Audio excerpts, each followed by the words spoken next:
किसी भी टॉपिक को तब तक रीड करो, तब तक उसे पढ़ो जब तक तुम्हें ये ना कंफर्म हो जाए कि अब तुम्हें इसको पढ़ने की ज़रूरत नहीं है।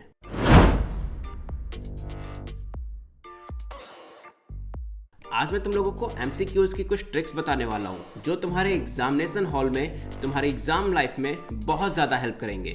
तुम लोगों में से बहुत सारे स्टूडेंट्स ऐसे हैं ना जो MCQs क्वेश्चंस या फिर कह सकते हो ऑब्जेक्टिव क्वेश्चन से बहुत ज़्यादा डरते हैं। एंड यस, डरना भी चाहिए। रीज़न क्या है डरने का पता है? MCQs अगर सही हो गए देन ओके, फुल मार्क्स मिलेंगे, बट अगर इन केस गलत हो जाते हैं ना गाइस तो 0.1 मार्क्स भी नहीं मिलते। जैसे कि हमारे सब्जेक्टिव में कुछ ना कुछ मार्क्स मिल जाते हैं अगर तुम रिलेटिव आंसर लिखते हो तो, बट ऑब्जेक्टिव में या MCQs क्वेश्चंस में ऐसा नहीं है गाइस, बिल्कुल भी मार्क्स नहीं मिलेंगे। तुम में से बहुत सारे बच्चे ऐसे हैं जो इंस्टाग्राम पे, व्हाट्सएप पे या फिर मेल करते हैं और बताते हैं कि सर MCQs में डर लग रहा है, क्या करूं? तो तुम ही लोगों के लिए आज मैं टिप लेके आया हूँ। कुछ टिप्स हैं जो मैं तुम्हें बताऊंगा और जिसकी हेल्प से तुम MCQs में बहुत अच्छा स्कोर कर पाओगे गाइस। यस, और ज़्यादा से ज़्यादा कोशिश करता हूँ कि तुम लोग जितनी भी प्रॉब्लम्स हैं स्टूडेंट्स की उन सब से रिलेटेड वीडियोस आ जाएं, बट फिर भी अगर तुम्हें लगता है कि कुछ टॉपिक्स हैं जिस पे वीडियोस नहीं आई है सो मेक श्योर गाइस मैसेज या कमेंट जरूर कर देना। एंड इस वीडियो को स्टूडेंट्स बहुत ही ध्यान से और बिल्कुल लास्ट तक देखना ताकि एक भी टिप्स तुमसे मिस ना हो। अगर तुमने एक भी टिप मिस की ना गाइस तो मेक श्योर गाइस तुम्हारे फुल आउट ऑफ फुल नहीं आने वाले। यस, बहुत ही इंपॉर्टेंट टिप्स है एंड यस, बहुत ही रिसर्च करके इन टिप्स को खोजा गया है सो दैट तुम्हारी पूरी हेल्प हो सके तुम्हारे MCQs एग्जाम में। एंड आज का ये जो सेशन है ये स्पेशली उन स्टूडेंट्स के लिए है जो class 9th, 10th, 11th, 12th या फिर किसी कॉम्पिटिटिव एग्जाम की प्रिपरेशन कर रहे हैं जिसमें MCQs आने वाले हैं। So guys, without wasting let's start today's video and don't forget to like, share and subscribe and make sure comment करके जरूर बताना कि ये वीडियो तुम्हें कैसा लगा guys. Let's see the first tip. देखो स्टूडेंट्स, अगर मैं फर्स्ट टिप की बात करूं कि तुम्हें MCQs जब तुम्हारा पेपर सामने आएगा तो तुम्हें सबसे पहला काम क्या करना है? सबसे पहले तुम्हें उन क्वेश्चंस को सॉल्व करना है जो तुम्हें इजी लगते हैं, यानी ऐसा लगता है कि यस ये क्वेश्चन है और ये इसका आंसर है। लाइक कभी कभी क्या होता है ना, बच्चे ऑर्डर में चलते हैं कि माँ फर्स्ट टू 50 क्वेश्चंस हैं तो मैं बिल्कुल एक लाइन से सॉल्व करूंगा। ऐसा मत करना, तुम्हें प्रॉब्लम होगी। होता क्या है, एग्जामिनर तुम्हारे माइंड के साथ खेलता है। कैसे? कुछ इजी क्वेश्चंस के बाद अचानक से सडनली एक ऐसा क्वेश्चंस आएगा जो तुम्हारे दिमाग को बिल्कुल घुमा देगा एंड तुम अपना पूरा टाइम उसी को सॉल्व करने में वेस्ट कर देते हो।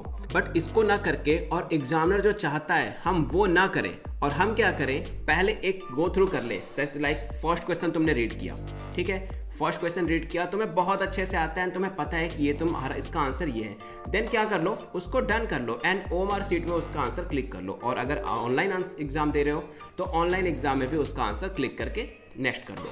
लाइक तुम सेकंड क्वेश्चन पे गए, ये भी तुम्हें आता है, देन इसको भी डन करो एंड देन इसको नेक्स्ट की तरफ शिफ्ट हो जाओ। बट अगर तुम थर्ड क्वेश्चन पे आए, ये तुम्हें लगता है कि हाँ तुम्हें आता तो है बट तुम्हें इसको सॉल्व करना पड़ेगा, थोड़ा सा दिमाग लगाना पड़ेगा, सोचना पड़ेगा, तब ये सॉल्व होगा। तो इसको भी मत करो, इसके आगे थिंक कर लो। लाइक जो डन है उसके आगे डन D एंड जो थिंक करना है उसके आगे T लिख दो। अब ये देखो, पहली चीज़ तो तुम कहोगे कि सर एग्जामिनेशन हॉल में क्वेश्चन पेपर पे लिखना अलाउ नहीं होता, बट तुम्हें गाइस एक रफ पेपर मिलता है, रफ पेपर में सॉल्व कर सकते हो। जो बच्चे ऑनलाइन एग्जाम देने जाते हैं उनको भी रफ पेपर मिलता है, एक रफ पेज मिलता है, सो वहाँ पे कर सकते हो ऐसा। एंड देखो क्या है कि यहाँ पर तुमने थिंक कर लिया।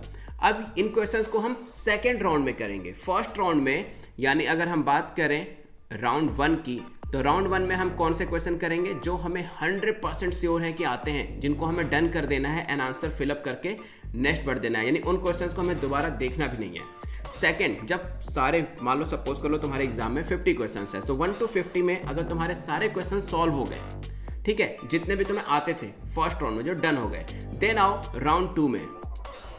राउंड 2 में तुम्हें वो क्वेश्चंस करने हैं जिसपे तुम्हें थिंक वाला मार्क कर रखा था, यानी इसको तुम्हें सॉल्व करना है या सोचना है या कुछ दिमाग लगाना है, देन इसका आंसर आएगा। हाँ, तुम्हें आता पूरी तरह से, मेक श्योर रहना गाइस, आता पूरी तरह से, बट तुम्हें इसको सॉल्व करना है या फिर थोड़ा सा सोचना है, उसको करेंगे हम सेकेंड राउंड में। अब ये भी हो गया।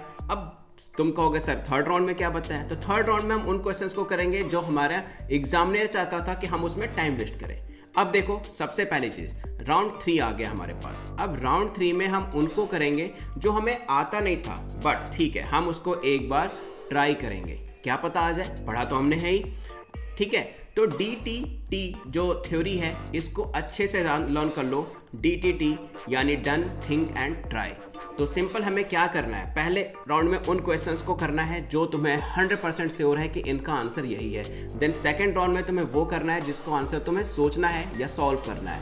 थर्ड राउंड में तुम्हें वो क्वेश्चंस को सॉल्व करना है जो तुम्हें बिल्कुल नहीं आते। अब हमारे पास जो पूरा टाइम है वो इन्हीं क्वेश्चंस को देना है। इससे बेनिफिट क्या है, सपोज करो जो क्वेश्चन एग्जामिनर दिया था ना जिसमें तुम्हारा टाइम वेस्ट होगा, वो क्वेश्चन नंबर 4 है। अब तुमने उसमें लगा दिए 10 मिनट्स, तो सोचो तुमने कितने MCQs क्वेश्चंस का टाइम ले लिया, अप्रॉक्सीमेट 8 to 9 क्वेश्चंस का आंसर ले लिया, टाइम ले लिया सॉरी। तो टाइम जब तुम्हारा वेस्ट हो गया तो जो क्वेश्चंस बाद में होंगे और बहुत ईजी होंगे वहां तक तुम पहुंच ही नहीं पाओगे। एंड क्यों नहीं पहुंच पाओगे, क्योंकि तुमने अपना टाइम तो वेस्ट कर दिया। इसलिए मैं कह रहा हूं पहले उन क्वेश्चंस को जरूर सॉल्व कर लो जो तुम्हें 100% आते हैं या फिर जो तुम्हें सोचने हैं। इससे तुम्हारे उन क्वेश्चंस में टाइम बिल्कुल बच जाएगा जो तुम्हें अच्छे से आते हैं और उसका फुल मार्क्स तुम्हें मिल जाएगा guys. So this was go with easy one. इसका कहने का मतलब यही कि पहले उन क्वेश्चंस को सॉल्व करो जो इजी हैं, देन सेकंड राउंड में उन पे जाओ जो थोड़ा टफ लग रहे हैं, देन थर्ड राउंड में उन पे जाओ जो तुम्हें बिल्कुल ही नहीं आते हैं, ट्राई करना है। क्लियर है गाइस? तो फर्स्ट हमारा यही था, फर्स्ट टिप जो मैंने दी यही है कि go with easy one. Round 1, round 2 and round 3 में डिवाइड करो, done, think and try. Clear है?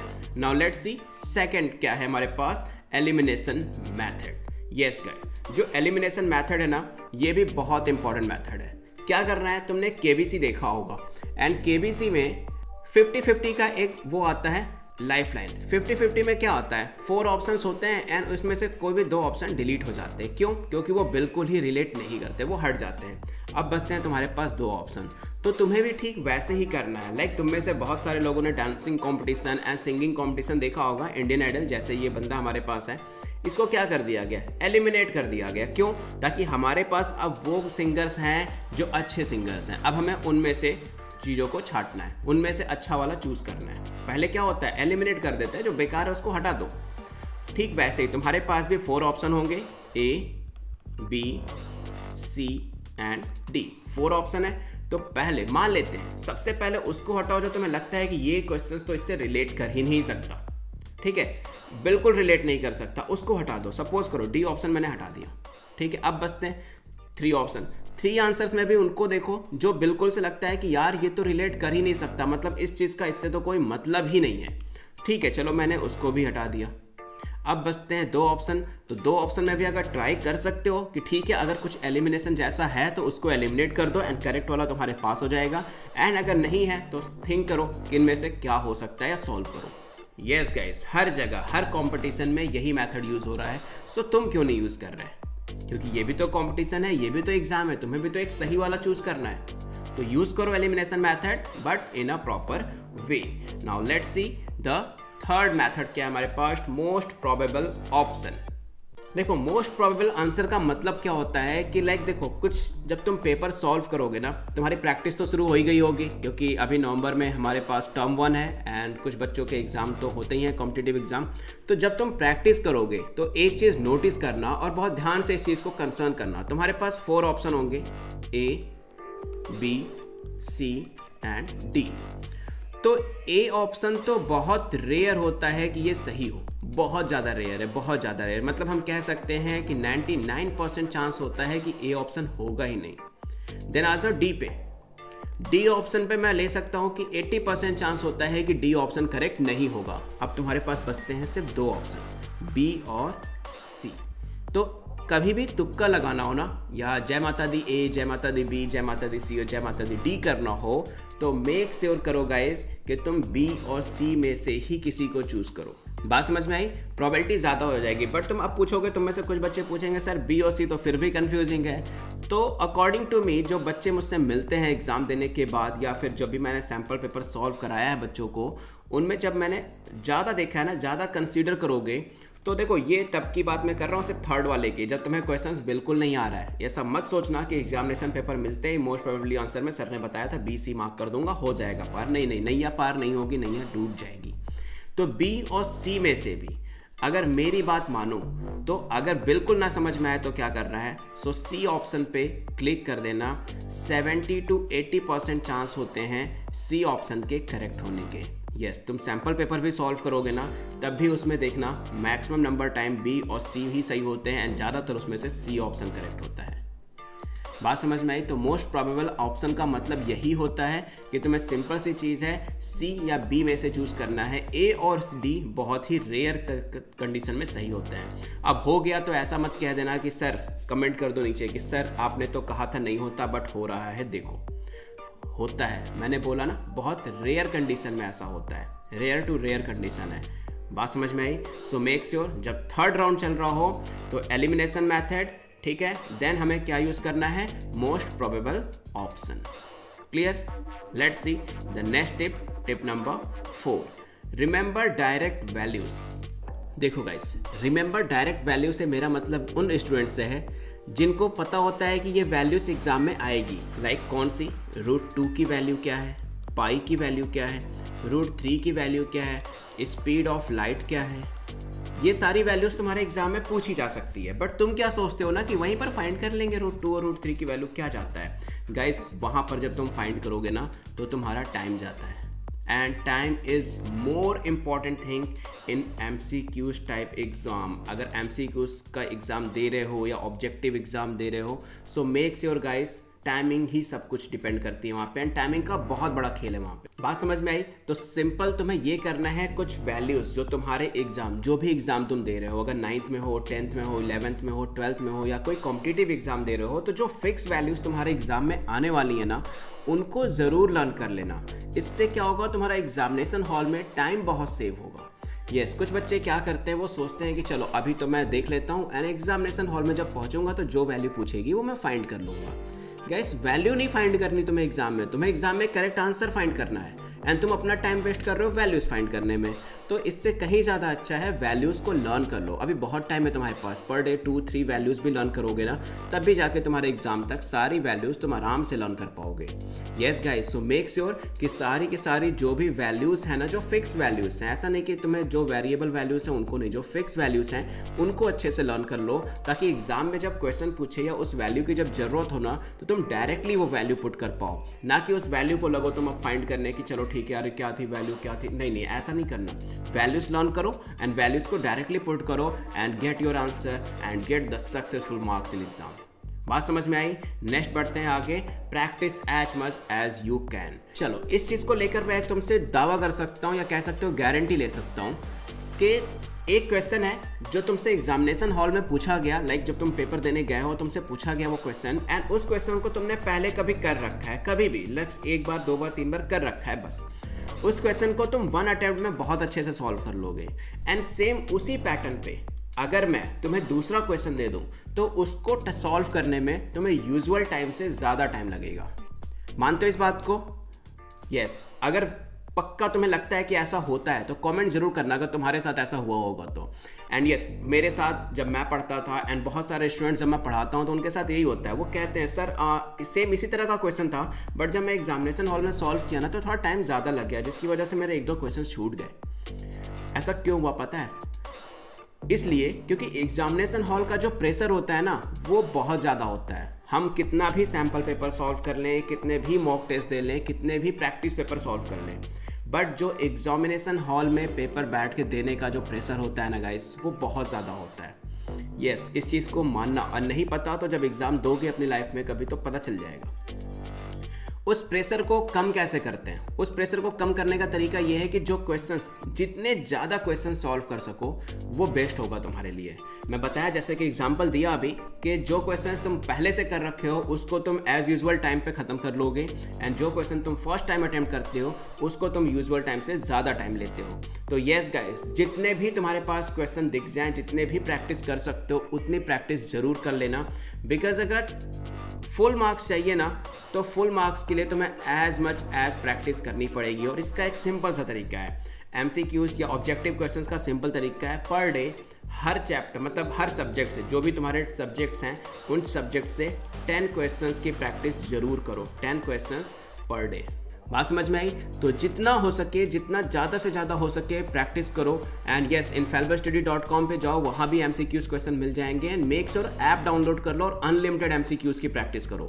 येस गाइस, बहुत सारे टेस्ट वहाँ पर हैं just free of cost and chapter wise test है, तो मेक श्योर जरूर प्रैक्टिस करो गाइस। बात समझ में आई? याद रखना मेरी बात, जितनी ज़्यादा प्रैक्टिस हो पाएगी उतना ज़्यादा बेस्ट होगा।